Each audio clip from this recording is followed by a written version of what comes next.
Acclamons Jésus-Christ de Nazareth, le Dieu trois fois saint, puissant, glorieux et merveilleux. Son nom c'est Jésus. On peut se rasseoir, peuple de Dieu. Chante Rebecca, on peut se rasseoir. Vous allez bien? Bonsoir, je vais très bien. Gloire à Jésus-Christ, merci d'être avec nous dans cette émission de Chevaux à la maison sur Facebook, YouTube, que Dieu vous bénisse. Merci pour votre fidélité à cette émission. Vous êtes des inconditionnels de gloire à Dieu. Ensemble, nous allons rendre gloire à Dieu au cours de cette émission. Et pour commencer justement cette émission, l'orchestre nous introduit par un cantique.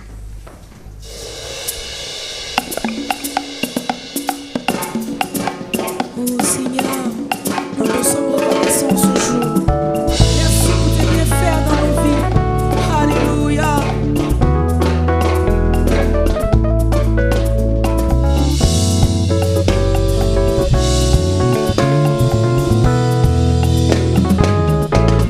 Ce que Dieu a fait pour moi, oh, ce que Dieu a fait pour moi, ce que mon roi a fait pour moi.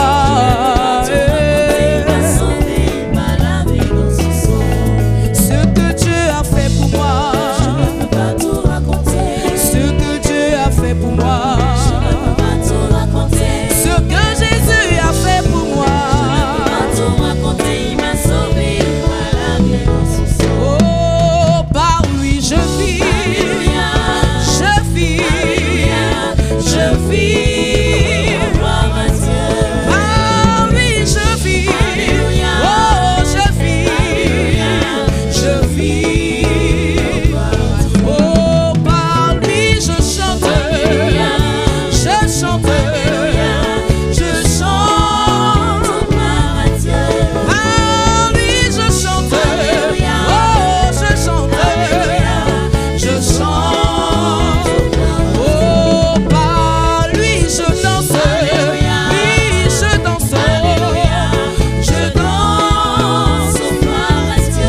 Par lui je danse, je danse, je danse.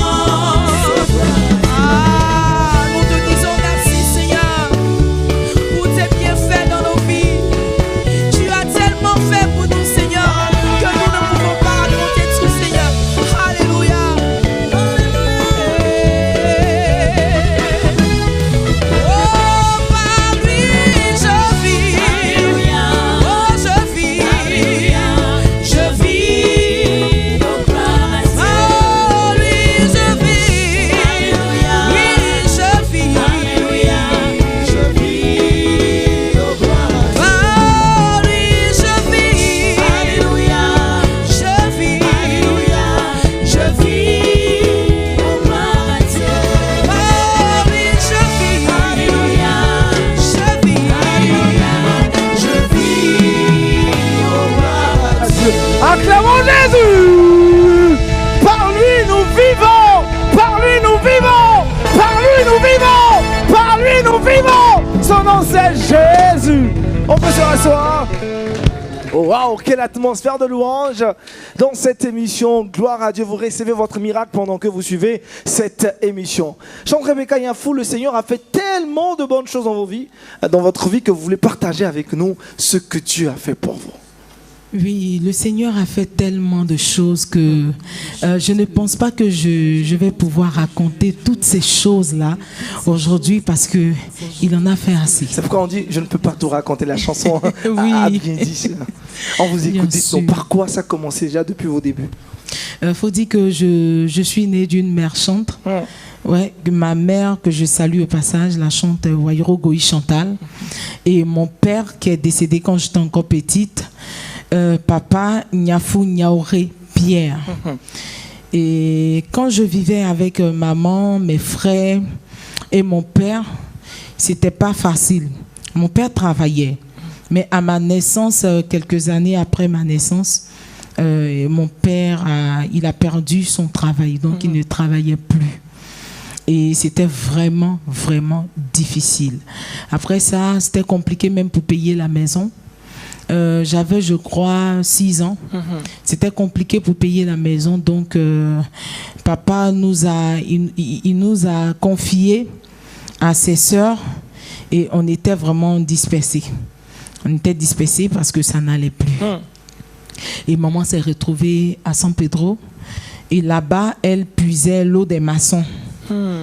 Et c'est comme ça que pendant qu'elle est en train de puiser l'eau des maçons, quand elle est en train de chanter, que le Seigneur a fait grâce à maman, et puis elle a rencontré un producteur. Mais pendant ce temps, avant ça, nous, on était dispersés.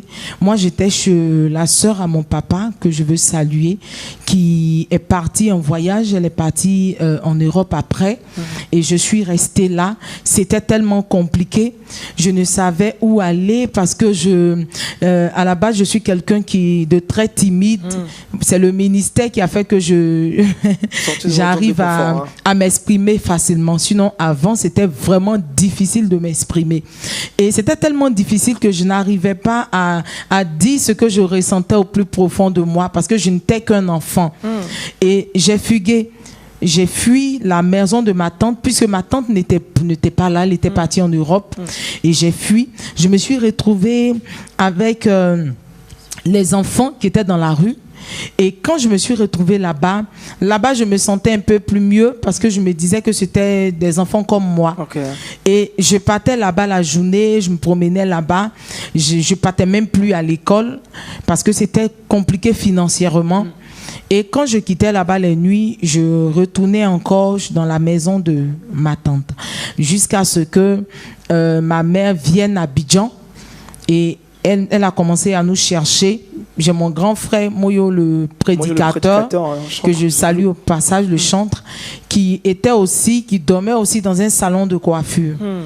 Et c'était tellement difficile que j'allais souvent laver les assiettes dans les restaurants pour qu'on puisse nous donner de quoi manger, mon frère et moi. Quand je dis ces choses-là, ça ne veut pas dire que je n'ai pas eu... Mes parents n'étaient pas là. Mes parents étaient là.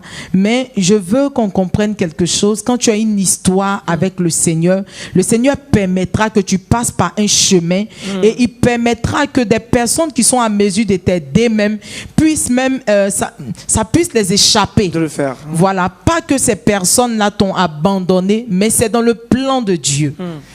Et... maman est venue à Abidjan, elle est venue nous chercher et elle nous a retrouvés. On est allés ensemble à Abobo, dans un quartier d'Abobo.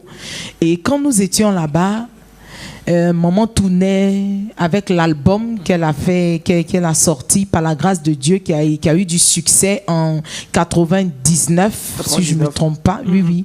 Des années après, en 99, elle a sorti l'album. Et par la grâce de Dieu, l'album a eu du succès. Mais après ça, c'était encore difficile parce qu'elle était seule. C'était compliqué. Et papa est tombé malade. Et il est passé par des situations très, très difficiles. Il a beaucoup souffert et à la suite de ça, il est décédé. Et maman, c'était compliqué pour elle, plus qu'elle se retrouvait seule à payer la maison, tout ça, les enfants, s'occuper des enfants. Même quand elle recevait les soutiens, c'était vraiment difficile. Parce qu'il faut payer l'école de tout le monde, il faut s'occuper de tout le monde. C'était très dur. Et ce qui m'a le plus marqué, c'est que maman n'abandonnait pas. Sa foi en Christ était tellement solide que il y a des moments où on ne mangeait pas. Je me rappelle qu'une fois, elle m'a donné 200. Elle m'a dit, va acheter Placali 200. Et je suis partie. Je suis allée acheter Placali 200. J'ai mis au milieu de la table. Et nous tous, nous sommes venus. On a mangé. Et c'était comme ça souvent. Par moment, c'était 100 francs. Va payer Placali 100 francs. On va manger ensemble. Mais le sourire ne la quittait pas.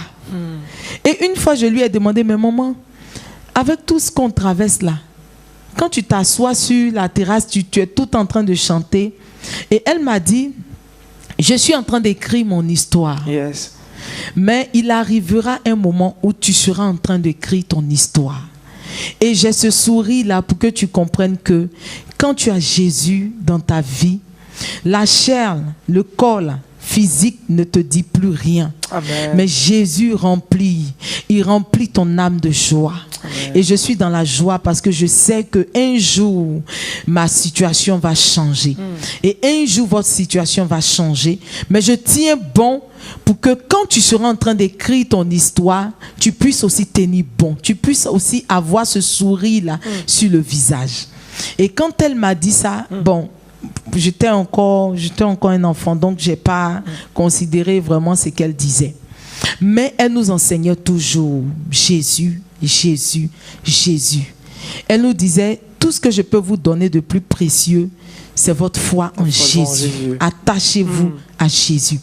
Et je me rappelle que c'était tellement difficile qu'une fois, maman est partie prester quelque part. Et quand elle est revenue, elle a été attaquée par le pied. Et elle a eu ulcère de brûlure sur le pied. Et elle est partie à l'hôpital. Quand elle est allée à l'hôpital, ils lui ont dit qu'elle ne pouvait pas, marcher, qu'on devait absolument couper le pied, sinon elle mourrait parce que le pied pourrissait. Ça sentait. Et elle a dit, j'ai compris, mais je vais aller demander à mon père d'abord.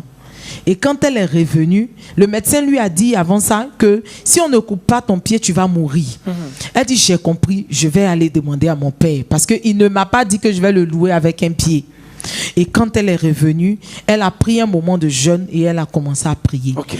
Le lendemain, elle se réveille, elle nous dit, allez-y acheter un médicament à la pharmacie. Okay. Et elle nous donne le nom du médicament. Pourtant, maman ne sait pas lire, elle ne sait pas écrire. Donc, elle nous donne le nom du médicament. On dit, mais maman, le médicament là, tu es sûr que ça existe? Elle dit, oui, le Seigneur m'a donné le nom du médicament en songe. Et on va acheter le médicament, on vient, on donne à maman. Elle prend le médicament, une semaine après, la plaie a séché. Alléluia! Gloire à Dieu! Gloire à Dieu! Wow. Et ça a été toujours, notre vie a été des vies de témoignage, des moments de témoignage. Quand on ne mange pas, quand on n'arrive pas à manger pendant les fêtes, on s'assoit autour de maman et on commence à chanter, on commence à adorer le Seigneur.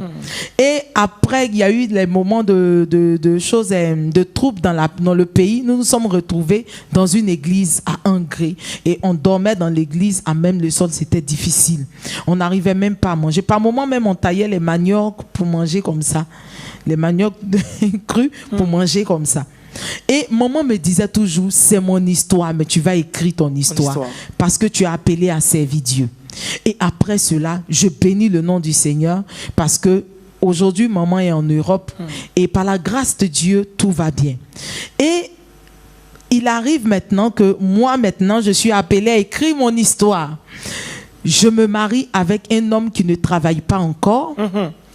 Qui a fait les études, qui a fini les études, qui a eu ses grades et tout, mais il ne travaille pas. Et on se marie. Avant de se marier, il y a des gens qui m'ont dit, mais tu es sûr de ce que tu fais? Parce que tu es en train de te marier avec quelqu'un qui ne travaille pas, qui ne fait rien. Vous allez dormir où? Comment le mariage va se faire? J'ai dit, Dieu pourvoira. Et le Seigneur m'a dit, je m'occupe de ton mariage. Et le mariage a été un miracle. Là, je survole parce que c'est vraiment long. Le mariage a été un miracle. Et après le mariage, nous sommes dans la maison. Je me rappelle qu'on